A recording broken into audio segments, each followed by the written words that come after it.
Welcome to the FreeThem CEO podcast. It's about becoming the chief decision maker over your life in order to step into a life of freedom. From business, health, wealth, charity, and giving back to just doing life on your own terms. I am your host, Shae Invidiata. I am an award-winning activist, change maker, and a multifaceted impact entrepreneur with over a decade of experience in business, philanthropy, and health and wellness.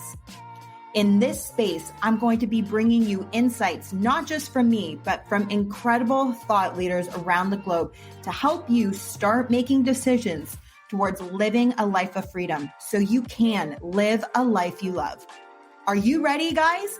Because we are going all in.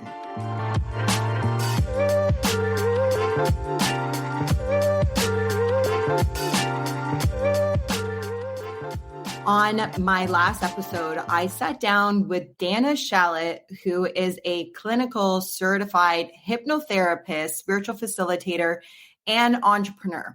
If you haven't listened to that episode, I would encourage you to go check it out. It is all around limiting beliefs. And after Dana and I spoke, it really reminded me of my own story around my own limiting beliefs. And I thought that I would unpack some of my journey that has led me from living in Toronto to moving to Costa Rica. And Dana played a little role in that. So go check that out. By the time I was 25, I had lived in Hawaii for 3.5 years, Vancouver, British Columbia for 3 years, and Sydney, Australia for just under a year. My university education had brought me to each of these places. And now I was around 27, 28 years old, and I'd been living back in Toronto for a few years, and I didn't like it at all. For basically 7 years, I'd grown accustomed to a regular life involving being close to the ocean, spending leisure time at the beach, gathering with friends and going out in a warm climate, and having the mountains always surrounding me. This was a life I fell in love with. And you might be listening to this going, well, Shae, that must be nice. That's not reality. We all cannot live like that. And as I was standing in my dad's office one day, crying my eyes out, he was kind of saying the same thing to me, but in different words. My dad said to me, plan your vacations first. Always plan the things that you want to do, that you love to do, that bring you joy. And then fill your schedule with the rest of life's priorities and also necessities, the things that are in the day in and day out that need to get done. This is a discipline I still do to this day, actually. If you are waiting for time to become more available in order to do the things that bring you joy, there's a strong chance you will be waiting forever. I often say, own your calendar. Do not let it run you. Part of living a life you love is being intentional with your time, meaning you create your life by design. I didn't want to live a life that I needed to take a vacation from, to go to a vibrant place that I loved, the environment to be in, to only be there for 2 to 4 weeks out of the year, throughout the year. I wanted to live in an environment that excited me, that I wanted to wake up to every morning, and then do the reverse, go visit the place that I didn't love to live in for those 2 to 4 weeks out of the year, throughout the year. It's not that my dad came out and said to me that what I wanted was unrealistic, but it was a subtle way of kind of saying just that. Work smart, plan out what you want to do, and then go enjoy the fruits of your labor.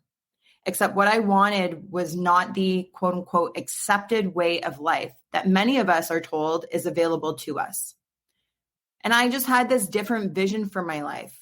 I had a big plan to move to California before my 30th birthday or by my 30th birthday, which was in 2014. My birthday is in December, and a few months prior to that, life threw me a massive, painful curveball in my life that changed all of my plans, literally turned my world upside down. At the same time, simultaneously, I have a nonprofit organization called FreeThem. And at that time, it was really starting to make great strides in our country. I had founded it in 2010, and we had worked for many years to get to this point, putting on different huge fundraisers and events. At this time, we were already a stakeholder to the federal, provincial, and municipal governments in Canada. I found myself frequently in Ottawa, whether it was to give and participate in the press statement for a new piece of legislation that had just received royal assent, which means becoming federal legislation, federal law in our government for bills that we were a stakeholder to going to Ottawa to hear the tabling of a new bill that we were presenting and we were a part of in the House of Commons with members of Parliament that we had worked with. I was speaking in schools and universities and constantly appearing on national television to educate on the horrific issue of human trafficking. With all of this going on, I felt obligated to stay and put my dreams and vision for my life at 30 years old on hold for the sake of my family and also my dedicated team at FreeThem. 3 years later, still stuck in the thick of the chaos that was happening in my life, I found myself again crying to my father that I'm going to blink and be 40 and look back and say, what did I do with my life and who did I do it for? Many of us are told or conditioned, whether it's from a system or the people around us, family, friends, that you cannot have it all, that dreams are called dreams for a reason. And the reality is what you want in your life, only a few are really able to obtain it. And we get sometimes stuck in this mediocrity of thinking life is supposed to be the 9 to 5, get a decent job, go home after work, have a meal, some maybe put on a TV, relax, unwind, wake up, repeat, and do it all over again. And I didn't want to subscribe to that. I didn't buy that. And I really believed that my dreams could become my reality and that your reality is really what you create it to be. Here's the danger with our thoughts. Our thoughts become our beliefs, and what we believe we create, and what you create, you live out. And it's why often I will say, if you can change your thoughts, you are able to change your life. And here's the thing, you're actually not your thoughts, but your thoughts do shape your beliefs.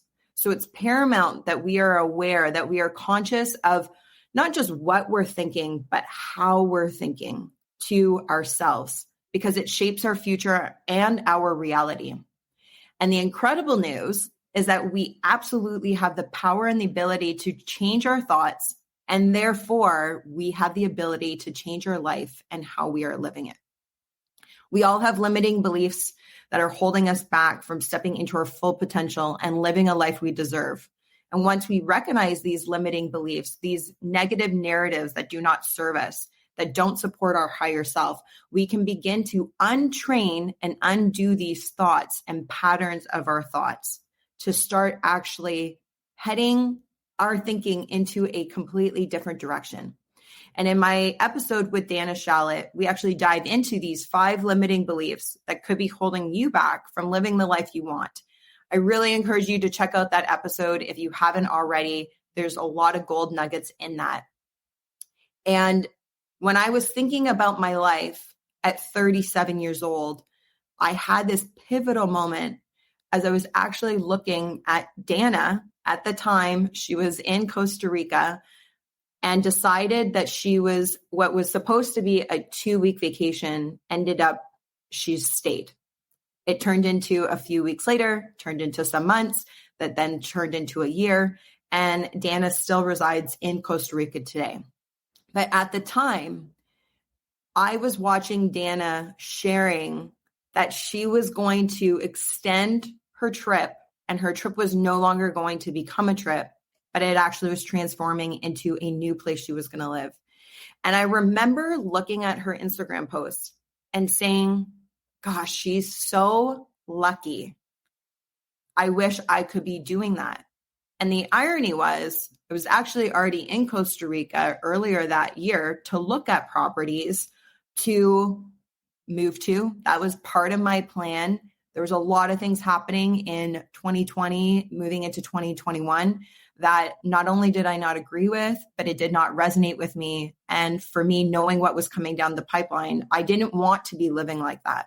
And I wanted to have a plan B. I wanted to have an escape plan.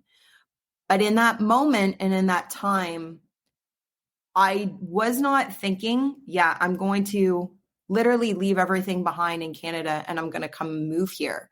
And so when I watched how she just decided 2 weeks was going to be extended and then that extension was going to become life, it hit me as I was saying this thought, she's so lucky. I said to myself, Shae, the only difference between you and Dana is that she has made different decisions than me. And it was up to me to decide if I wanted that path. And if I did, I am able to take it. I just now have to start taking aligned action to put me in the direction that I'm wanting to go, to be living the life that I want.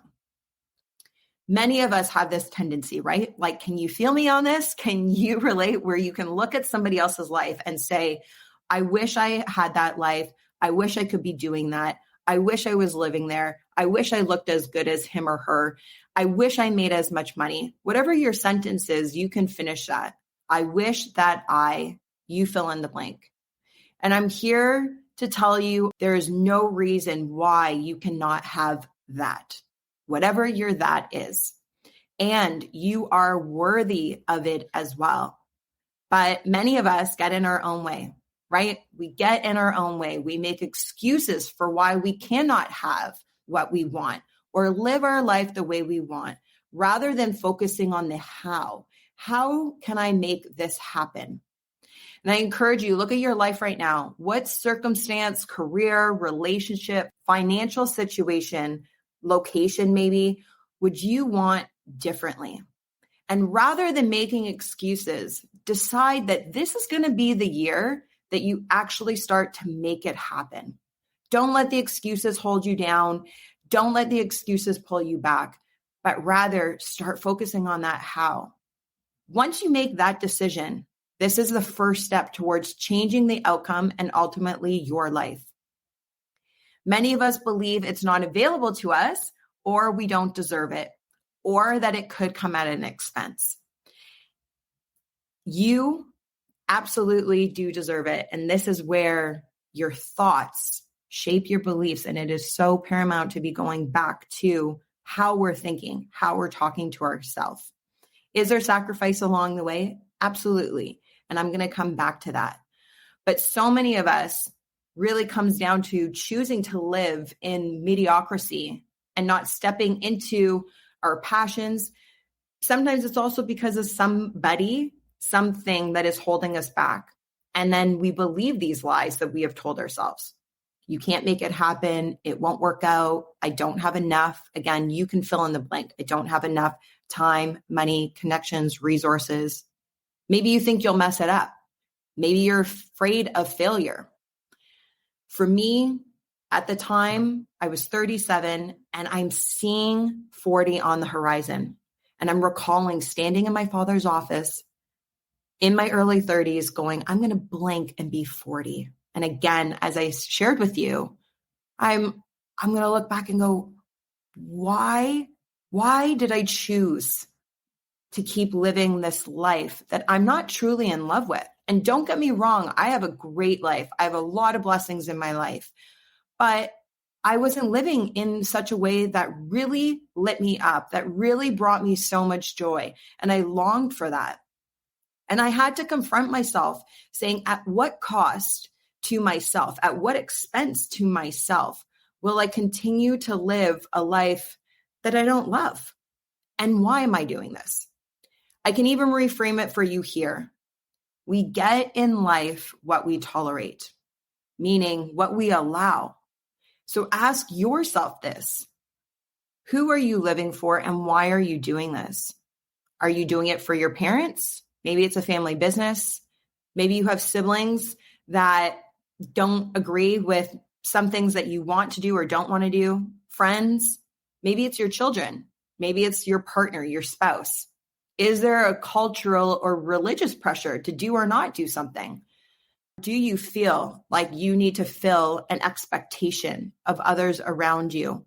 And if you were to do something different, they might not approve.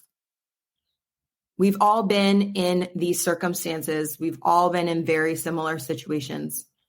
And you just need to decide, what is the bigger risk? What is the bigger, maybe even regret? For me, the bigger risk was one day looking back on my life and saying, I should have done things differently, at least tried. And I really wanted to get clear on my action plan to go after it because of what I wanted. So I made some massive life-altering decisions in 2021 for the sake of living the life I had been dreaming about. Was it easy? No. Was there times I was questioning if I was doing the right thing? Absolutely. Was there pain, sacrifice, needing to let go of even relationships, expectations that family, friends, and other people had on me? Yes, the answer is yes to all of that.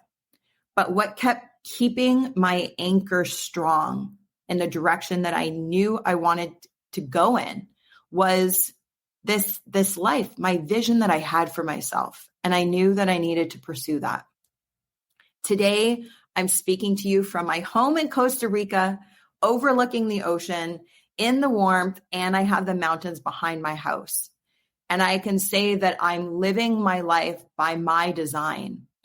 And the beautiful thing about once you're doing that is that at any time, any moment, I have the power, I have the ability to change it. If I want to go somewhere else, if I decide I'm good, I'm done with this place, I'm done with Costa Rica, and I want something else, I can then pivot and I can do that. Your decisions doesn't mean that it is a forever thing. There's always a way. There's always options. And rather than us putting roadblocks, putting excuses in front of them, we need to focus on the how so that we really can be living a life by our design. And my friend, I've said it before today, and I'm going to say it again. You deserve that life. You deserve a life that you love. You are worthy of that life that gives you complete joy to wake up to. And it's time for you to choose yourself, to choose a life that excites you, choose to stop tolerating mediocrity. You just need to decide what you want and then start taking aligned action that will bring you closer to fulfilling your desires, one step at a time.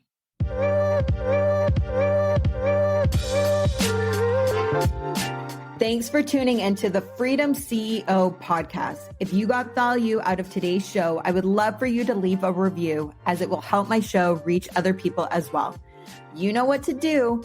Download this episode, click the like and subscribe button. If you feel like spreading more love, hop over to Instagram and share today's show in your stories. Remember to tag Shae Invidiata and the FreeThem CEO.